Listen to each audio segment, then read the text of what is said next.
Hey, this is Kirk Walden. Welcome to Coffee with Kirk, another episode here on the Pregnancy Help Podcast. It's great to have you with me today, and I'm just going to slow down and tell a story. Because what we're talking about today is finding Jesus in the crowd of chaos. We live chaotic lives. We've got our phones. I've been through a lot of airports lately as I get ready to record this, and I see people just glued to their phones. I walk around people in airports who are on their phones and they're running into walls almost. And there's nothing wrong with cell phones. I've used mine too much. I know that. Or people are glued to the television or whatever it happens to be, their computers. We get caught up in the chaos and the clutter and the noise of life. And sometimes we miss the most important thing. And I think that when we miss Jesus, we miss a great opportunity, not only for ourselves, but for our ministries, because we're going to talk about that in a little bit. So let me start with a story. I'm going to go back more than 40 years, and I can remember back that far because I was in college at the time. I was a freshman in college at Auburn University. I was outside a lab, geology lab. I was taking a class called, a geology class. They call it Rocks for Jocks, and I was not a jock, but I wanted to find the easiest science class. So here I was outside the geology lab on an afternoon in the fall. And who comes walking up but plops down next to me, opens a magazine, a swimming magazine, but a guy named Rowdy Gaines, who we all knew on Auburn's campus because he was the fastest swimmer in the world. He held the world record for the 200 free at that point, and he would go on to win gold medals in the Olympics. And even now, if you watch Olympic coverage of swimming, you're going to see Rowdy Gaines because he's the key commentator on all of that, gives us the backstories on the swimmers and all that stuff. And he's a humble guy, great guy. I never really got to know him in class, but that's what I've heard about him from friends. But anyway, I'm sitting outside the lab and he's reading this swimming magazine. He's a senior at this point, not yet in the Olympics, but he is at that point the world swimmer of the year. He had just won that award and it had been, it'd gone in our campus newspaper and all that. So I'm sitting there and he's sitting there. I don't say anything. But all of a sudden, this girl is rushing by, headed to her class, and she looks down and sees a swimming magazine that he's reading, and she goes, "Oh, do you like to swim?" And he smiles, says, "Yeah, I like swimming." And before he can say any more words, although he was just answering her question, he didn't want to talk about who he was, but before he could say anything else, she says, "Oh, I was on my club team in Birmingham," which is a couple of hours from Auburn University, and she says, "I was on my club team. I love swimming." She says, "I was good in the butterfly. I finished third at our county meet." And he looks up and he smiles and said, "That is great." And she says, "Well, okay, bye." And she just goes on to her class, not even realizing that she was talking to the fastest swimmer on planet Earth. And so I think about that story and what happened right after that. We went into class and I'm sitting, I don't know, second row and Rowdy's on third row behind me. And the professor goes through the roll and he says, "Ambrose Gaines." And Rowdy says, "Here." And he says, "But my friends call me Rowdy."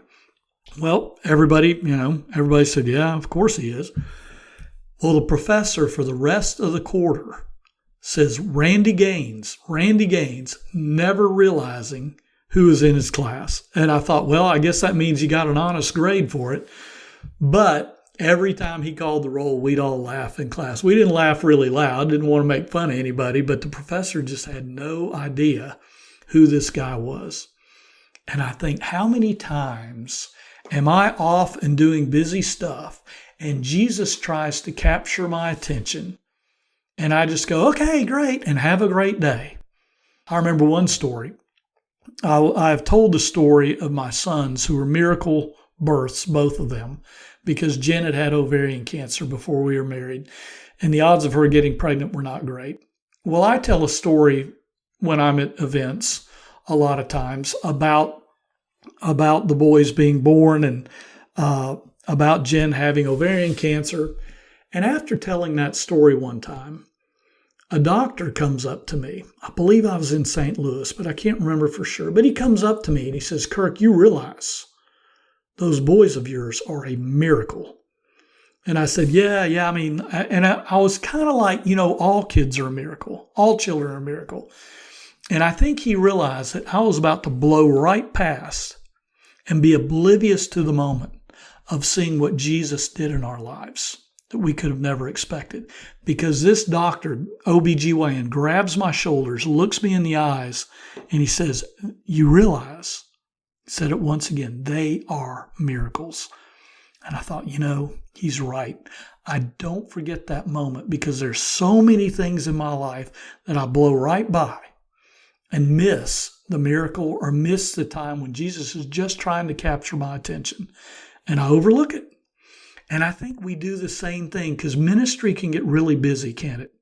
We're working with this client and we got to do our paperwork and oh my goodness, there are donors out there.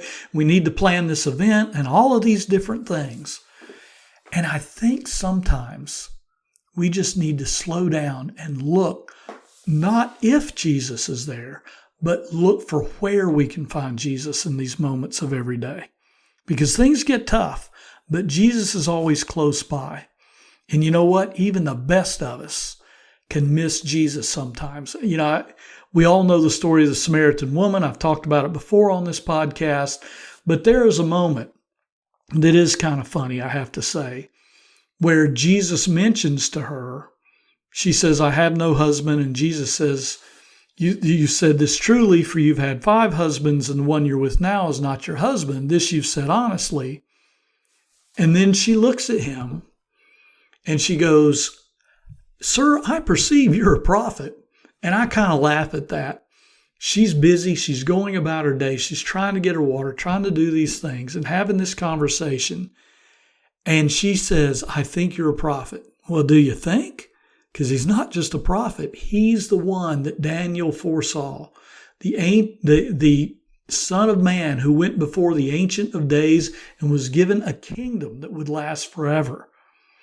And she says, I perceive you're a prophet. That's not to her detriment. It's just that we don't often recognize Jesus. We know that after Jesus was raised, he wasn't immediately recognized. We also know that when Saul was on the road to Damascus, Jesus flashes light. Saul goes down. He's blinded. And he says, who are you, Lord? He knows one thing. He knows that whoever just blinded him is greater than he. But he doesn't realize that when he says Lord, he's not just talking about somebody greater than him. He's talking about the King of everything. And Saul doesn't immediately get it. I think there are times when I don't immediately get it. I think we all have times when we don't immediately get it. But he's always close by. And I think one of the things that we need to do in this ministry is not look for whether Jesus is near, but look for how he is near.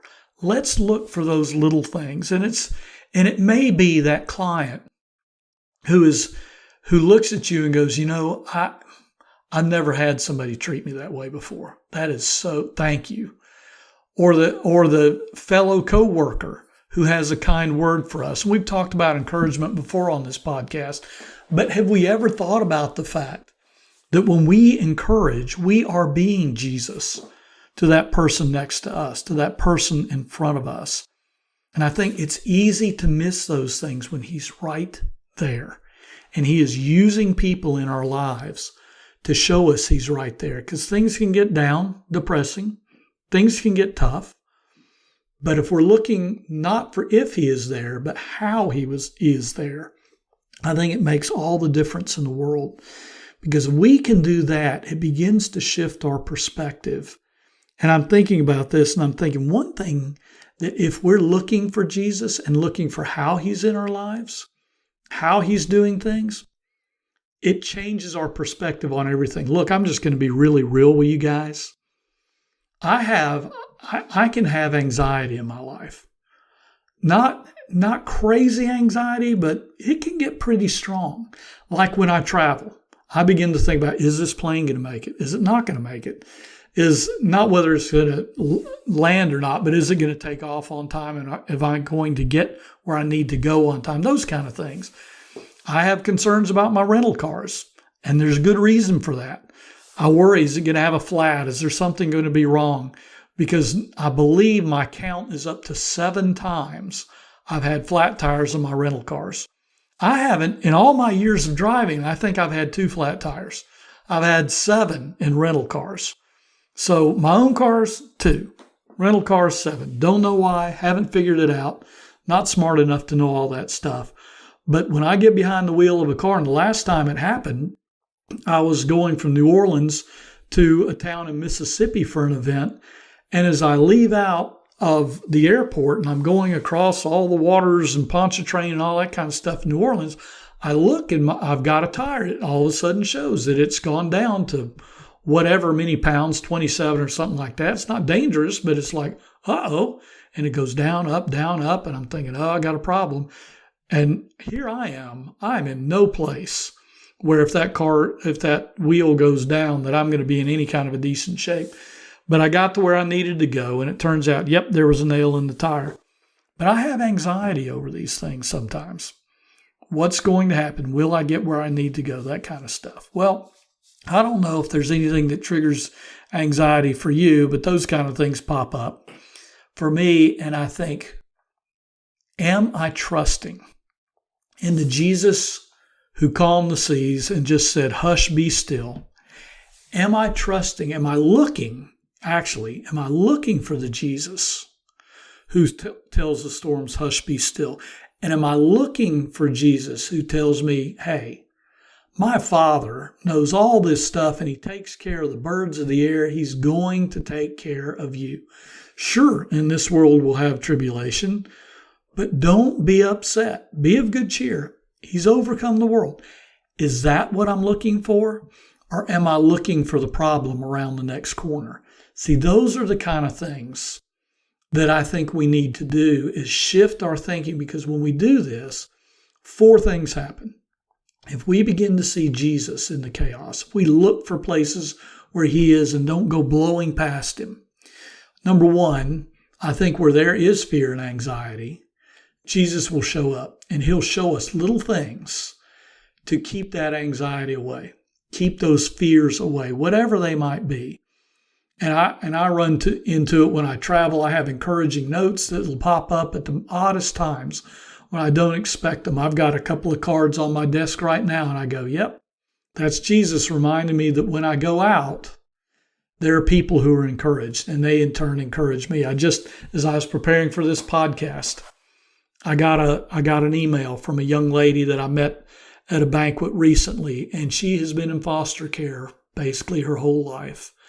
But she came up to me with tears in her eyes after an event, and she was talking about what all it meant to her. And I don't even know what I said that meant so much to her. But she said, my future adopted parents are standing right over there, and I'm going to be a member of their family on January 26th. And I thought, wow, that's amazing. And she came up, she wanted a picture with me, and she just sent those pictures to me today.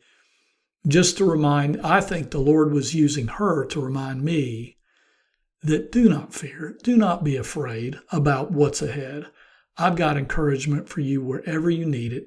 Don't walk past it. Stop and take it in. I think if we look for where Jesus is instead of asking if he's there, I believe it's going to alleviate those fears. But secondly, I think it's going to help us with burnout. As you know, that's a very real thing in this ministry. But when we're asking the question, and the question is not if, but where is Jesus today? Where do we see him today? If we keep asking the question, I think we'll find him more often. I think it'll slow us down, and we'll be able to see him where we didn't see him before.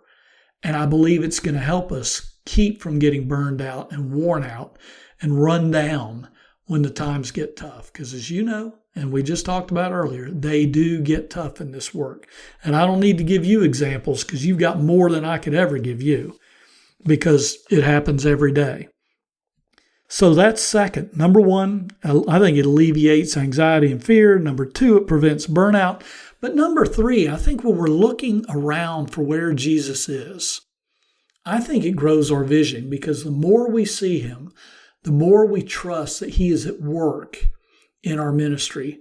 He is at work in our coworker. And I think one of the things I would ask you to do, and we'll talk about this more in just a second, But I think, to me, a great idea is when we have devotions with our staff all together, or when we're just, praying together or whatever, let's ask each other that question. Where was Jesus in your life yesterday? Where did you see Jesus in your life yesterday? Again, the question is not if or did you, but where. Because I think he is always there somewhere if we look. If we just look, we'll find him. And so I think it grows our vision because we begin to see these moments, we share them with others, it builds that other person up who's struggling a little bit, and we can write it down in our own journals or whatever we have for that sort of thing. We can put it in our to-do list, that kind of stuff. I'm going to look to see where Jesus is today, and I think it builds our confidence in a big vision for him to change the world around us. Right now, our world needs changing. You know it, and I know it.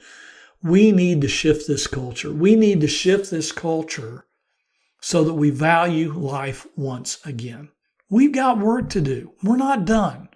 We've got a lot to do, and I think it grows our vision when we're looking for where Jesus is instead of asking, is he there?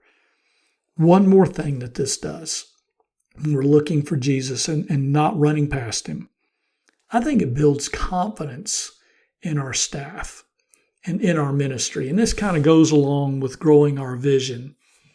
But I do believe that it's easy when something goes wrong to struggle and ask, what did we do wrong, and that kind of thing. And maybe we did do something wrong. I don't know. But a lot of times what we need to be doing is looking for where Jesus is. And as we see that, as we see those little things in our clients, and I think sometimes we have to see the littlest things as victories.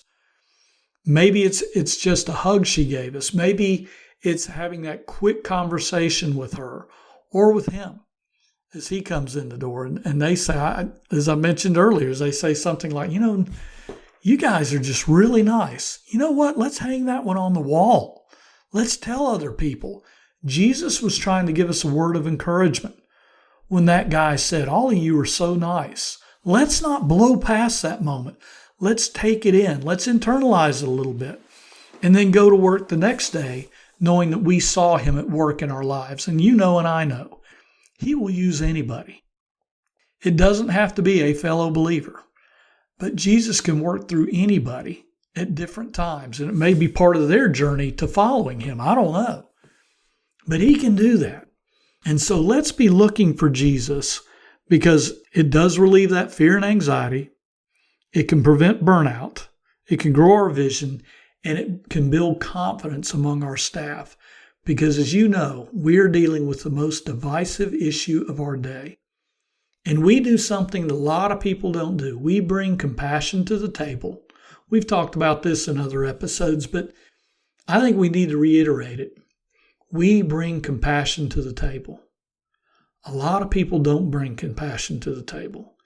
We do that, and as we do, he is reminding us in little ways that we are on the way to winning back this culture. And we're the key.